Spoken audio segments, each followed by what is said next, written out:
राधे दुबे जी। जय श्रीमन नारायण महाराज। श्रीमन नारायण महाराज जी।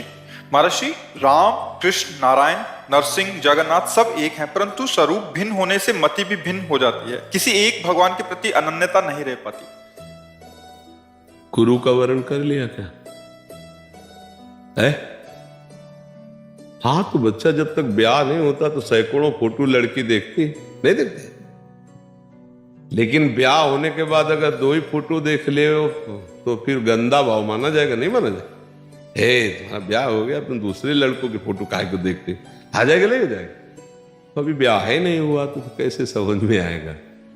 गुरुबिन होए कि ज्ञान, गुरुदेव का आश्रय ले लो और वो जो नाम बतावे और गुरु रूप बतावे ठाकुर जी का, बस उसको पकड़ लो, निहाल हो जाओगे, वही है, कोई दूसरा है नहीं।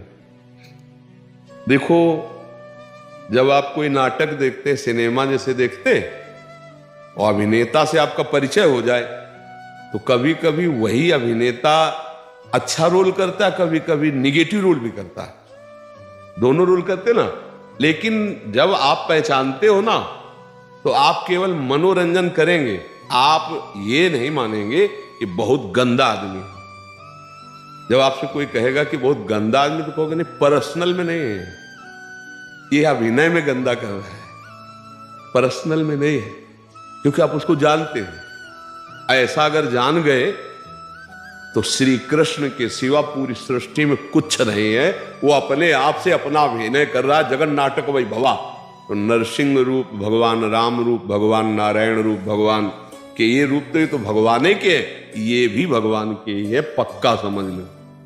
वो अपने जगन नाटक वैभव पर ऐसा जादूगर है कि अपने आप को इतने रूपों में बना के खेल रहा है, दूसरा कोई है ही नहीं। गुरु प्रताप से बात समझ में आती है। अब इनके प्रति मति जा रही, इनके प्रति नहीं जा रही, इसलिए कि अभी ब्याह मति का नहीं हुआ। जब मति का ब्याह हो जाएगा फिर दूसरी जगह नहीं जाएगी। अंतिम समय भीष्म जी कहते, हे श्री कृष्ण, मेरी मति रूपी, बुद्धि रूपी कुंवारी कन्या का अब आप वर्ण कर लीजिए। आज तक कुंवारी रखा है, अब अंतिम समय है, मेरी बुद्धि रूपी कन्या का आप वर्ण कर लीजिए, आप स्वीकार कर लीजिए, क्योंकि अब मैं जा रहा हूं, मेरी बुद्धि आपके चरणों में समर्पित है। कुंवारी रखा है। भीष्म जी ने कहा अभी तक, हाँ, अभी तक बुद्धि में किसी और का वर्ण नहीं किया आपके सिवा, अब आप अपनी वस्तु को स्वीकार कीजिए। भगवान विविध रूप धारण करके, लीला करके उनको भ्रम में डाल सकते हैं जो भगवान का भजन नहीं करते। जैसे जादू दूसरों पर असर करेगा लेकिन जमूरे पे नहीं, जो उसका है। जो जादूगर का जमूरा होता है ना, उसकी परिचर्या में उसको सब पता है कि कहां से कौन हरकत हो रही है। लोग प्रभावित है यार, वो 4 जगह से काट रहा है, एक जगह से भी नहीं काट सकता वो केवल उसकी आंख बांधने का जो मंत्र, आंख बांधने की कला है, उसके द्वारा कई चीजें ऐसी आश्चर्यजनक जिसे सब प्रभावित है, पर वो नहीं प्रभावित है, उसको पता है। ऐसे ही भगवान का भक्त जानता, घोर से घोर लीला या सौम्य से सौम्य लीला या प्रिय से प्रिय लीला, वो तीनों में अपने भगवान को देखता है। ये सतोगुण, रजोगुण, तमोगुण की लीलाएं हो रही, भगवान ही है। और वो तो भगवान की दिव्य लीलाएं हैं, वो प्राकृतिक माया को थोड़ी है। तो अभी बच्चा हो, सदगुरुदेव का वर्ण करो और उनकी आज्ञा से चलो, तब सब संशय नष्ट हो जाते हैं, भगवान में प्रीति हो जाती है।